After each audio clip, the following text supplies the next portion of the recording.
Estamos de volta com o Cidade Alerta aqui pela TV Itaituba Record. Muito obrigado pelo carinho, muito obrigado pela audiência. Você que nos acompanha aí diariamente de segunda a sexta-feira aqui pela TV Itaituba Record. Como foi anunciado durante a semana, né? Eu anunciei já mesmo aí, sem confirmar, com essas duas mulheres aí lindas, maravilhosas, da possibilidade delas vir aqui no Cidade Alerta. E a gente foi afinando, né? Teve a questão do julgamento essa semana e a gente conseguiu agendar aí dentro da programação delas para falar sobre a questão do julgamento que aconteceu aqui no município de Itaituba. Primeiro, eu gostaria de desejar boas-vindas, doutora Cristina, ao Cidade Alerta. A senhora pode dar as suas boas-vindas aos nossos telespectadores também, né? Com certeza, é um prazer enorme poder estar aqui, Júnior, colaborando de certa forma.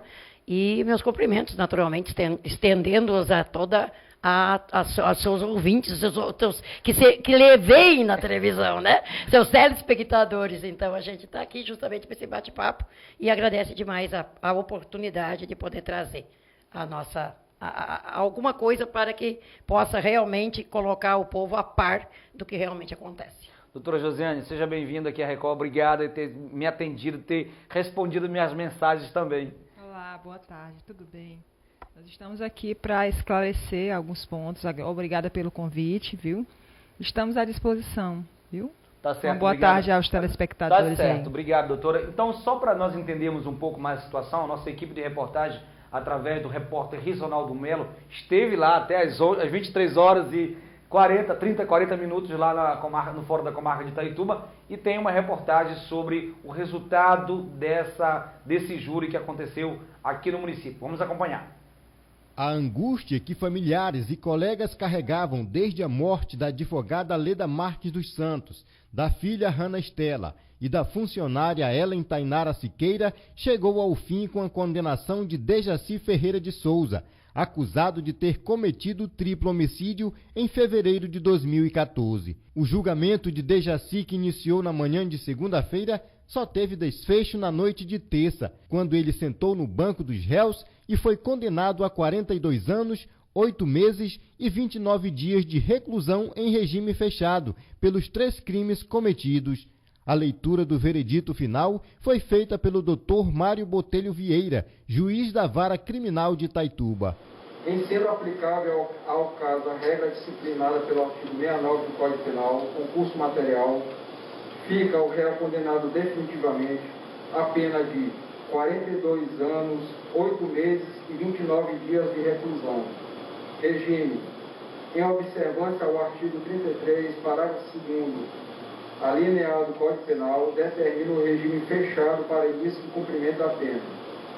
Incabíveis a substituição da pena por restritiva de direitos, diante da ausência dos requisitos disciplinados no artigo 44 do Código Penal.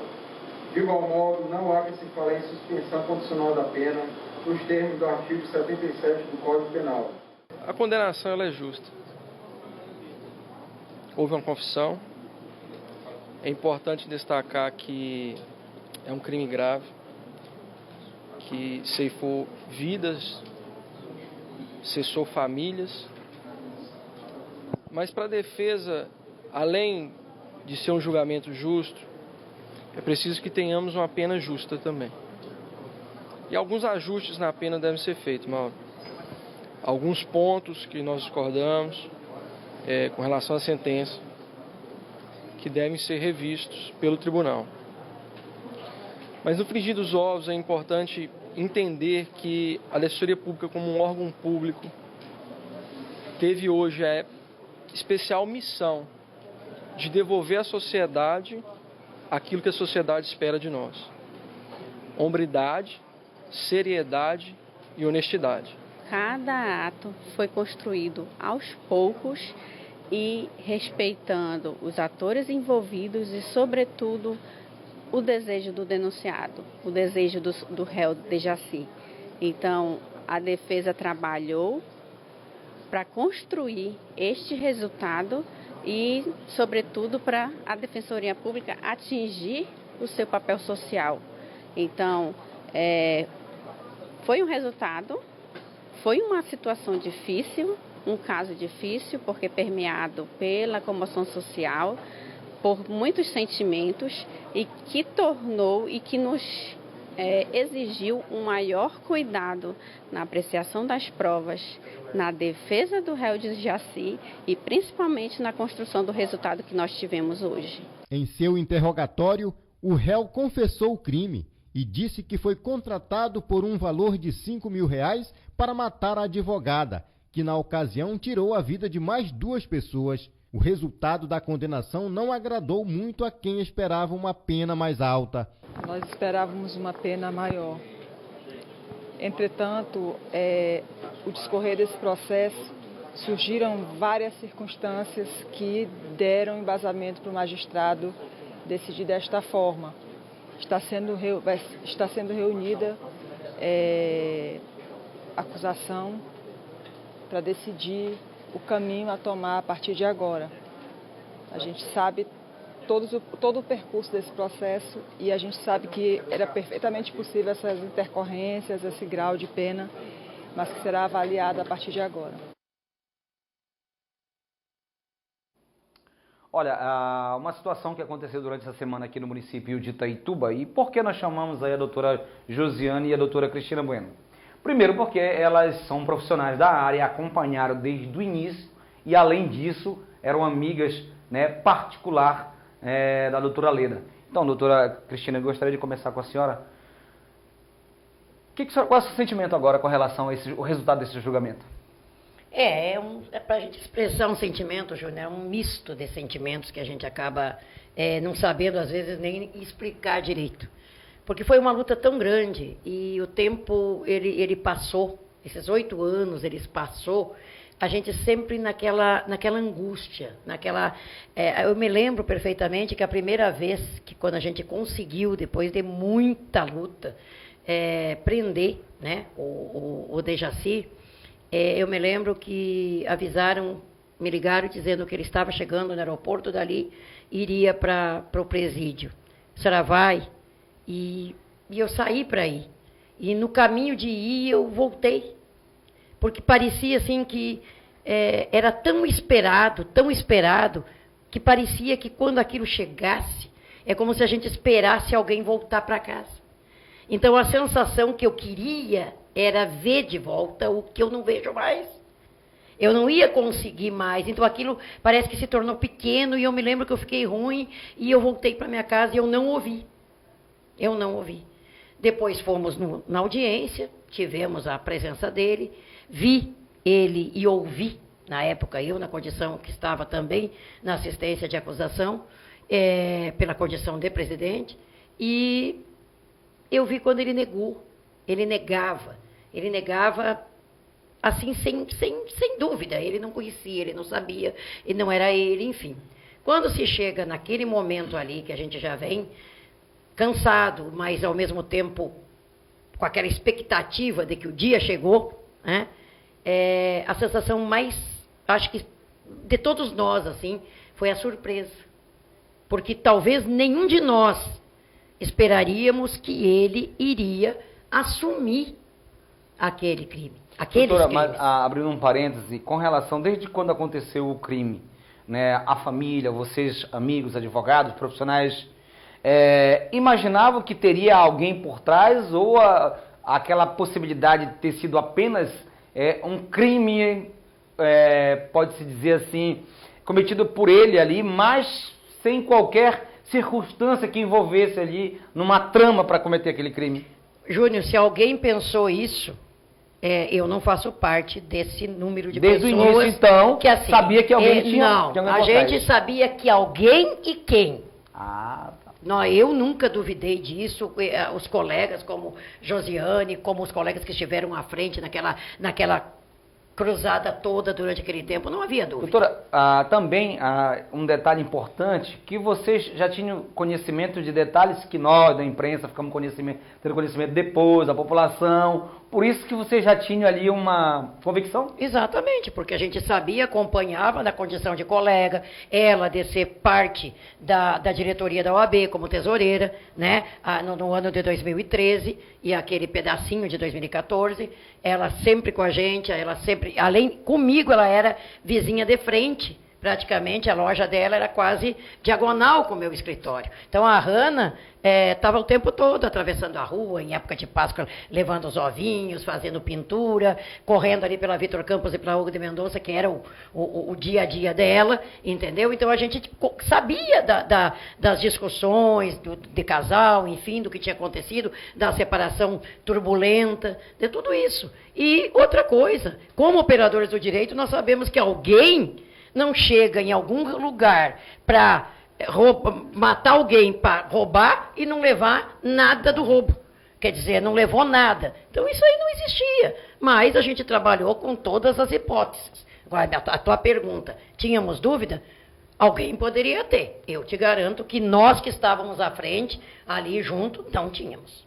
Doutora Josiane, para a senhora também, a pergunta que eu faço, demorou muito para esse julgamento? Demorou muito para o que vocês esperavam? 8 anos? Ele conseguiu sair aqui de Itaituba, né? Vocês tinham algumas informações, mas o que faltava para aquele momento exato para pegar ele? Júnior, nós temos um fator que dá para explicar essa situação.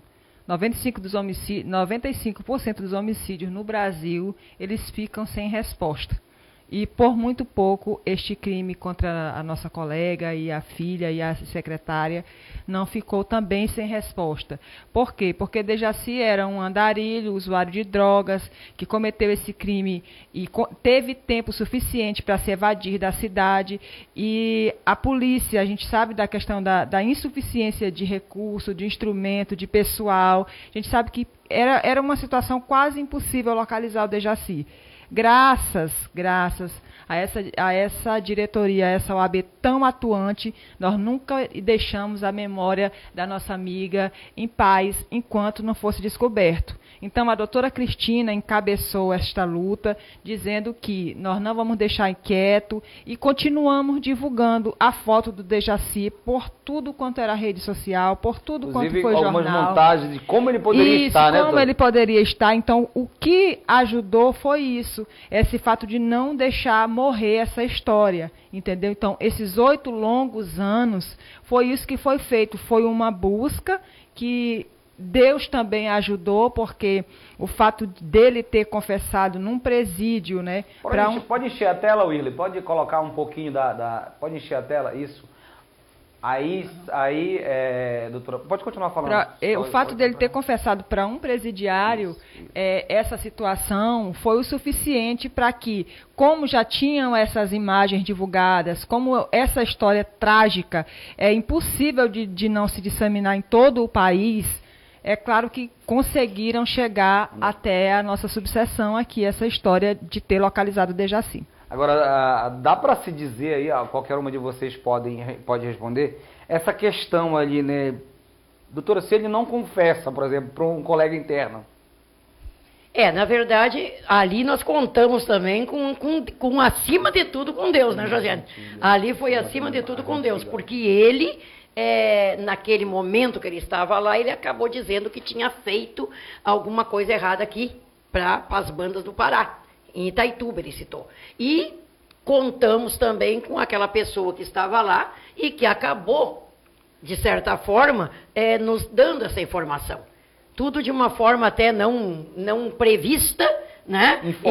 Informal até, né? Mas de qualquer maneira que veio trazer, porque nós tínhamos cartazes onde a cidade, a população, a sociedade, ela pagava a informação. Me lembro que o primeiro cartaz, ele já estava em R$7.000. E R$7.000 em 2014, com certeza muito mais do que hoje. Hoje já é dinheiro, não é verdade? Então nós chegamos a 15. Esse dinheiro foi pago, inclusive. Né? Foi pago, né? Foi pago.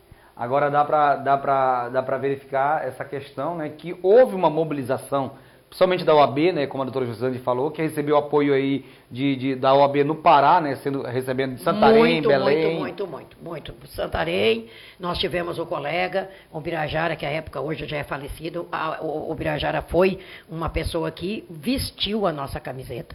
Na época o presidente era o Jarbas, ele estava num casamento, Ele estava num casamento, quando eu ligava, ele saiu do altar, que ele era padrinho, e quando ele soube, ele chegou de avião aqui no primeiro momento para nos acompanhar, até o momento da movimentação, de quando levamos a Leda, que ela foi embora, em seguida ficou, depois quando voltou os familiares. E em seguida a luta não parou, trocou gestão da OAB, eu continuei, na verdade, mas trocou a gestão e eles sempre estiveram conosco. Sempre, sempre, sempre, sempre. A sociedade itaitubense e a nossa classe, nós devemos, assim, tudo, o agradecimento, o respeito, porque trabalharam conosco, acreditaram naquilo que nós buscávamos. Doutora Josiane, foi o resultado desse julgamento, era o que vocês esperavam, o que a família esperava, vocês amigos advogados? Em que pé está a situação hoje, desse total, quanto ele vai cumprir de pena? Pode esclarecer para os nossos telespectadores também? No primeiro momento, o Júnior, quando nós tivemos o aguardo da sentença, quando nós estivemos aguardando a sentença, é claro que nós não estávamos ali apenas como advogados, nós estávamos como pessoas, partes, né? Partes de um processo que estava aguardando muito por justiça. Então, é evidente que no momento que se fala numa condenação de 42 anos, a gente não faz ideia de que, naquele momento, apesar de ter ouvido a sentença e tudo, naquele momento, no calor dos acontecimentos, nós não calculamos, alguns de nós, eu pelo menos, que a condenação, na verdade, foi 80 e poucos anos que ele pegou. Entretanto, em razão do grau de gostaria que o senhor explicasse bem detalhada, eu recebi muitas perguntas, eu gostaria que vocês deixassem bem claro, né, que por que 42 anos? Ele pegou mais e agora por quê? Para a população entender, porque nós já entendemos, nós jornalistas, né, já entendemos, e muitas vezes a pessoa que está acompanhando, ela quer saber por que teve essa quebra e apenas 42 anos. O Dejaci foi juntado um laudo médico da época dos fatos, que o Dejaci foi considerado semi-imputável, né? Existe um artigo no Código de Processo Penal. O que é semi-imputável? Semi-imputável é uma pessoa que tem a capacidade dela diminuída. Ele não é uma pessoa normal como nós. Pelo menos no momento em que ele praticou o crime, foi confirmado via laudo médico muito bem detalhado que naquele momento que ele praticou o crime, ele ficou com uma situação de não se determinar.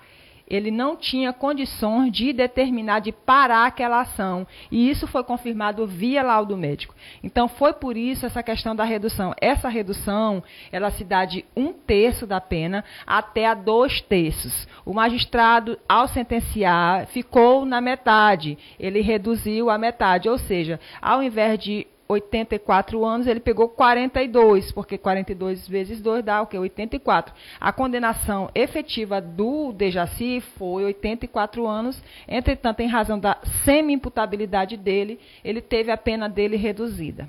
Doutora Cristina, com relação ao detalhe do coisa também, algum questionamento ali, até então, a vítima seria só a doutora Leda? A vítima seria, inicialmente, foi contratado por R$5.000 para dinheiro, inclusive, que a própria Leda patrocinou, né? E foi pago R$5.000 que ele recebeu na quinta-feira. Só para contextualizar, ela teria emprestado esse dinheiro? Ela emprestou esse dinheiro na semana. Para o ex-marido? Para o ex-marido. Ela emprestou esse dinheiro, isso foi provado dentro do processo, ela emprestou R$10.000.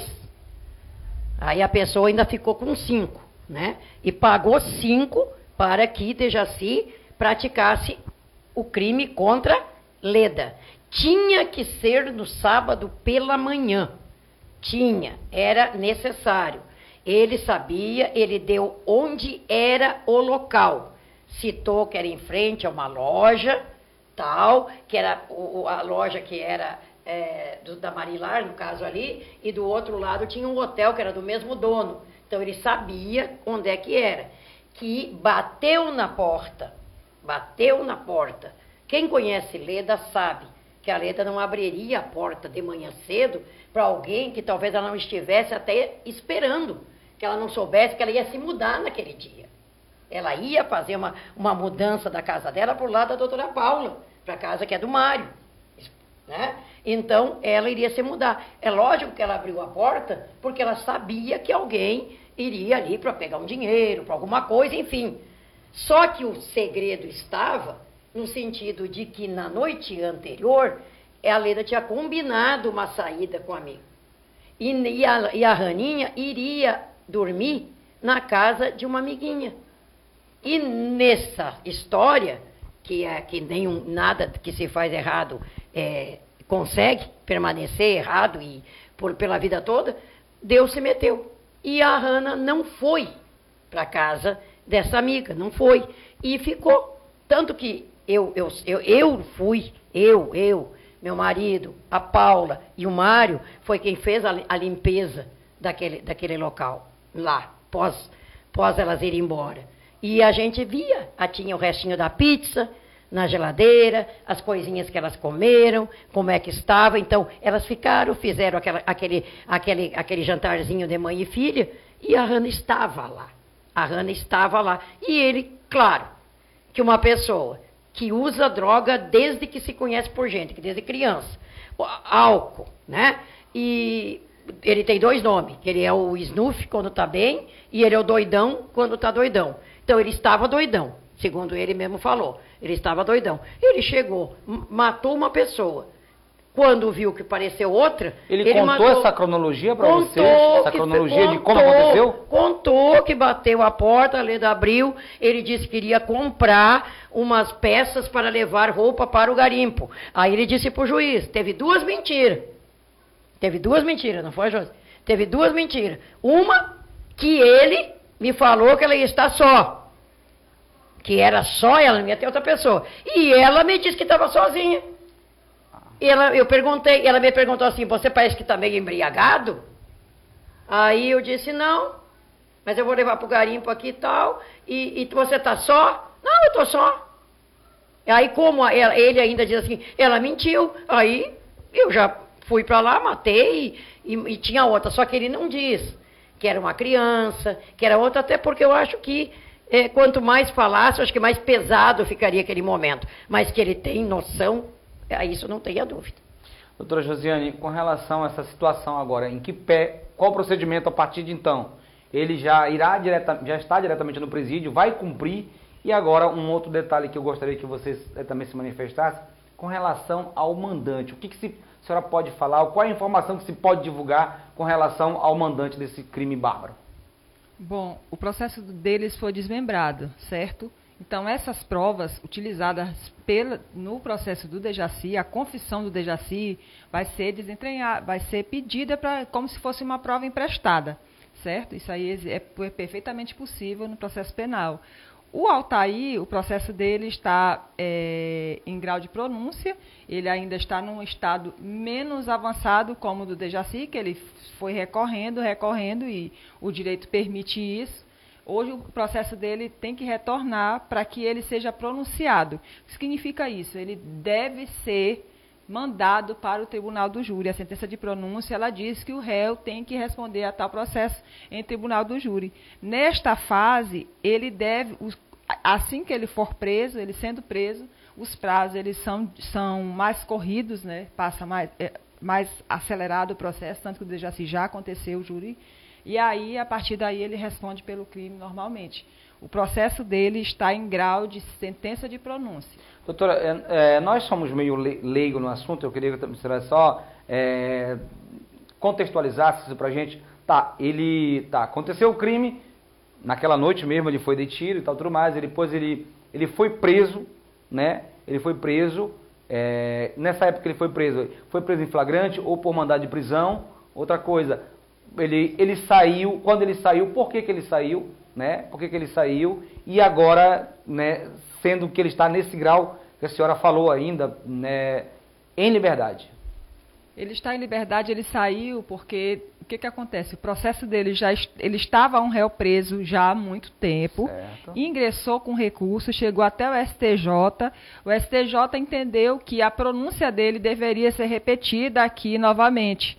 Em razão disso, nenhum réu, raros são os réus que ficam 5 anos presos sem julgamento. Sem julgamento, Está entendendo? Então, os recursos que ele usou foram recursos extremamente protelatórios a ponto de chegar a essa situação de excesso de prazo. Né? Evidentemente que a prisão preventiva ela é analisada a todo momento. Não é que foi revogada a prisão que ela não possa ser determinada. Né? O processo do Dejaci é sigiloso, o do Altair também é sigiloso e nós estamos aguardando as providências. Doutora Cristina, então, e um fato interessante que vocês dois podem comentar também, e que nós conversávamos agora nos bastidores, vocês sabiam que tem o processo, né, tinha muitas provas robustas ali que levava diretamente ao Altair. Mas vocês esperavam essa confissão aí perante ao júri do Dejaci ou nem o mais otimista esperava? Não, eu acredito sinceramente que nenhum de nós esperava. Né? Nós não esperávamos, né? Esta confissão daquela maneira como foi colocada. Queria que a senhora explicasse para os nossos telespectadores que estão assistindo se ele confessou espontaneamente, se alguém perguntou para ele, qual foi o momento, só para a gente entender. Eu gosto das coisas bem entendidas assim, lá no júri. Lá. Sim, sim. Deixa eu dizer. Quando se tem um tribunal do júri, digamos que ela seja uma grande audiência, né? Vamos dizer isso para as pessoas que nos ouvem. Então, se faz primeiro toda a oitiva. O que é oitiva? É ouvir as pessoas, primeiramente, os testemunhas. Tivemos um momento que foi ouvida a testemunha, que é familiar, lá, inclusive, pela videoconferência, que foi o pai de Leda, a irmã de Leda e o cunhado de Leda, Eduardo. Então, primeiro foi isso. Depois tivemos as testemunhas aqui, que foram ouvidas. Encerrou-se aquele momento, né, de tudo isso, e ficou para o próximo momento, que é o que se chama? A qualificação e o interrogatório do réu. Aí, a hora que o réu é trazido, ele estava no ambiente, mas a testemunha poderia não querer falar perto dele. Aí tiravam ele da sala. Aí aquelas que não se incomodavam dele estar ali, ficava ele na sala. Né? E nesse momento, é o momento dele. Ele é... O direito dele, daquela versão dele negar ou não, né? Dele falar, vai ter que ser perguntado, tanto pelo magistrado, como pelo assistente de acusação, como pelo promotor, como pela defensoria, né? São essas as pessoas que podem. São essas pessoas que podem. Então, o que acontece? Ele sentou-se, de frente para o magistrado, de costa para o plenário, para nós, ali, no caso que estávamos, o público, e o juiz perguntou as coisas normais que você pergunta e falou que ele poderia ficar calado, como a lei permite, e em seguida fez a primeira pergunta, que era sobre aquela acusação do assassinato das 3 pessoas, Leda Marta, Hannah Estela e Ellen Tainara, se ele tinha participado ou não. E ele disse que sim. Foi aquele silêncio mortal, aquele silêncio que só se ouviu respirar das pessoas, a vontade de pular, de fazer qualquer coisa. E a partir dali ele contou. É verdade que ele não fez, não contou assim minúcias. Sim. Não fez assim, até porque acredito que poderia até ser orientado a isso, na verdade, porque também não ia piorar a situação dele mesmo, né? Mas ele até o final. E ainda para completar, depois de todas as alegações, das perguntas deles, que era assistente de acusação, do Ministério Público, o doutor Diego, da defensoria que estava fazendo a defesa dele, né? E a defensora perguntou se poderia pedir, porque ele disse nome de quem tinha contratado. Na metade do caminho, ele disse, me contratou para isso, para matar a advogada Loura. Tinha um problema de família, era um problema de casal. Aí disse, quem é a pessoa? Ele disse o nome, com todas as letras.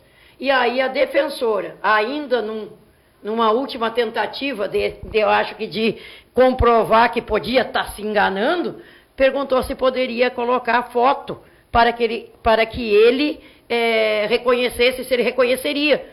E ele disse, se for uma foto daquele tempo, eu reconheço. Lúcido, lúcido, em perfeito estado. Aí pegaram o papel, mostraram para os colegas que estavam ali, porque sempre tem que ter, né, a anuência, e o magistrado permitiu. Quando ele mostrou, ele disse, é esse aí, esse é o fulano. Esse. Eu conheço pelo cabelo, pela entrada. Exatamente. Pela entrada. Doutora Josiane, vocês tiveram esse conhecimento de que, por exemplo, assim, muita gente perguntava, o Altair conhecia o Dejaci? Alguém apresentou para ele? Como é que foi esse... Vocês tiveram esse conhecimento no processo? Ele contou, o Dejaci contou, quando ele estava sendo ouvido, ele disse que o Altair começou a procurá-lo nas bocas de fumo. Ele era usuário de droga e que ele foi na Vila Caçula atrás dele. E que ele era muito sucesso, né? Isso, ele era um sucesso. Era um sucesso. Procurou ele pelo apelido dele, que era Snuff ou Doidão, né?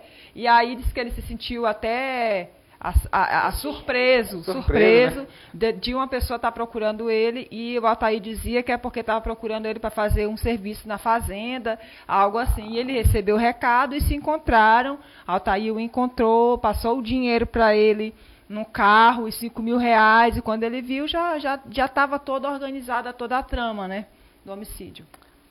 Olha, eu gostaria de agradecer aos nossos telespectadores pela audiência, recebendo algumas mensagens também, porque algumas perguntas porque eu sou leigo no assunto, e os advogados, logicamente, vão explicando de alguma forma que eu, juntamente com nossos telespectadores, possa entender da melhor maneira possível. Doutora Josiane, nós estamos encerrando, eu gostaria que a senhora pudesse acrescentar mais alguma coisa com relação a esse caso.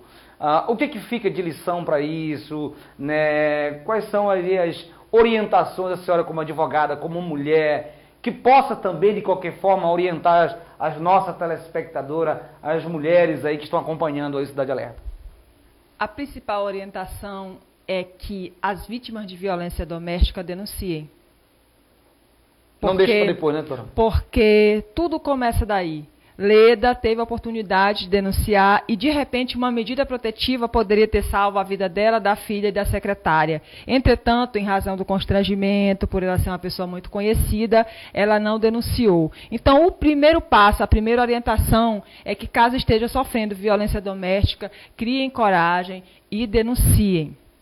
Doutora Cristina, se a senhora tiver mais alguma contribuição, mais alguma informação que eu tenha esquecido de perguntar, eu gostaria que a senhora falasse aos nossos telespectadores também, dessa forma também da orientação para as mulheres. Sim, com certeza, a Josiane colocou tudo. Às vezes pequenas coisas que acontecem dentro dos lares e as mulheres acham que não, que é normal. E acabam deixando, e aquilo vai criando, vai virando uma bola de neve, e quando se dá por conta, já é tarde. Então, o primeiro caminho, alguém sempre a gente pode contar. Sempre tem alguém que a gente pode conversar. Então, busque essa ajuda e vá atrás, para que não haja mais casos como a gente está vendo todos os dias. Esse é um. Esse é o que a gente viveu. Esse é o que nós estamos vivendo. Depois desse, tiveram outros também aqui na nossa cidade. Agora, imagine por esse estado afora, por esse Brasil afora, por esse mundo afora. Então, nós temos que ter essa consciência, né, de buscar. E a lição maior que fica é que a gente, nesse caso mesmo da Leda, é que a gente vale a pena acreditar, vale a pena crer que as coisas chegam um dia ao seu fim. E que a gente, hoje nós não podemos dizer que estamos com a guerra vencida, mas a batalha está. Uma batalha delas está. É uma sensação de paz inteira? Não, mas uma paz já pela metade. Eu tenho certeza que, espiritualmente falando, assim, eu tenho certeza que já tem hoje um sentimento entre o que nós não vimos e o que a gente vê. A gente tem um sentimento de paz, um sentimento de pouco do dever cumprido, de saber que não se estava errado, não por orgulho, não por dizer que tu é certo, mas por saber, porque às vezes, mesmo a gente tendo certeza, a gente podia estar fazendo uma injustiça, a gente podia estar cometendo alguma coisa e nós, logo nós, a duvidar, e logo nós que trabalhamos com isso. E não podemos esquecer também que do outro lado também é um de nós. Então isso se tornava mais grave a situação, né? Porque não podemos esquecer isso. Que o mandante também ainda hoje, advogado. Doutora, ela falava sobre as batalhas. agora é lutar para vencer a guerra? Agora a guerra será vencida e eu tenho certeza que não vai demorar mais 8 anos. Nós estamos com armas para isso. Exatamente. A expectativa de vocês que até, por exemplo, esse ano de 2022, as coisas andem da forma que vocês esperam? Eu pretendo que no dia 22 de fevereiro, que foi o dia que elas se foram, desta forma, e que é o dia do meu aniversário, eu quero poder dizer que esse caso já foi resolvido. Tá certo. Obrigado, doutora Josiane. Eu que Se a agradeço. senhora quiser deixar mais alguma mensagem aos nossos telespectadores, fica à vontade, doutora Cristina. Eu quero agradecer o convite, né, e dizer que a OAB, aqui representada pela nossa conselheira, doutora Cristina, ex-presidente na época, dizer que nós somos gratos a Deus pela força que tivemos, pela luta que nós levamos em memória da nossa amiga Leda, e dizer que de onde ela estiver, eu tenho certeza que ela está satisfeita com a nossa atuação, em razão da dedicação que ela era, uma pessoa brilhante, espetacular e que não merecia morrer da forma como morreu. Exatamente. Eu também agradeço demais e quero dizer, Júnior, que não esqueça que a imprensa, os canais de televisão, a rádio, todo tipo de imprensa divulgada, internet, foi assim importante demais para que a gente pudesse chegar onde a gente está chegando. Porque quando ninguém mais, às vezes, nos empurrava, vocês nos empurravam. A gente gritava, ó, tem um negócio aqui, lá ia um, lá ia outro. Então, isso é muito importante. É muito importante. A gente agradece demais. E a OAB, hoje, nas mãos da minha colega, e em muito boas mãos, diga-se de passagem, que ela tem a serenidade que me falta, né? Então, eu sei que Logo a OAB... tem novidade da inauguração. Exatamente. Então, ela, com essa serenidade dela, que é peculiar dela, é marca registrada, a OAB hoje, que eu tenho, assim, um descanso na minha vida de poder dizer, já fez o trabalho e daqui para frente está em excelentes mãos. Então não tenha dúvida. A gente agradece. Tá certo, né? De público aqui, em nome da nossa diretora, doutora Suélia Guiar, em nome aí de toda a TV Itaituba, agradeço aí a doutora Josiane pelo carinho, né? Pela atenção com a gente aqui da TV Itaituba, ter respondido as minhas mensagens, mesmo no dia lá, né, na agonia lá, e eu acabando meio que perturbando aqui, mas respondeu a gente, obrigado pelo carinho, doutora. Né? A TV Itaituba está de portas abertas, doutora Cristina, logicamente para a UAB e para qualquer uma de vocês que vocês precisarem, nós estamos aqui à disposição, né? E eu quero agradecer a audiência dos nossos telespectadores aí, né, que estão acompanhando a gente aqui pela TV Itaituba Record. Vamos aproveitar que hoje é sexta-feira, encerrar mais cedo um pouquinho, né, Manolo? Vamos aproveitar aí para desejar um bom final de semana. Bora desejar um bom final de semana para o nosso... Exatamente, um bom final de semana a todos, de paz, né? de paz, gente, sem nada de... Vai para a Copa Ouro, senhora? Se Deus quiser. Qual o time? Ah, não vou contar, porque senão meus clientes ficam bravos. Doutora, vai para a Copa Ouro? Não. Não, né, doutora? Torce para o time também não, né? A gente não torce para mais nada ultimamente. Doutora, deu pra perceber que é mais contida. Quando a senhora quer voar, ela puxa. Bem assim. Gente, muito obrigado pelo carinho. Tenham todos um bom final de semana. Que Papai do Céu ilumine a todos vocês. Voltaremos na segunda-feira, a partir das 11 horas, com o Balanço Geral, com Pedro Filho. E a partir das 18 horas, eu, Júnior Ribeiro, aqui no Cidade Alerta. Tchau, tchau. Tenham todos uma boa noite e um bom final de semana.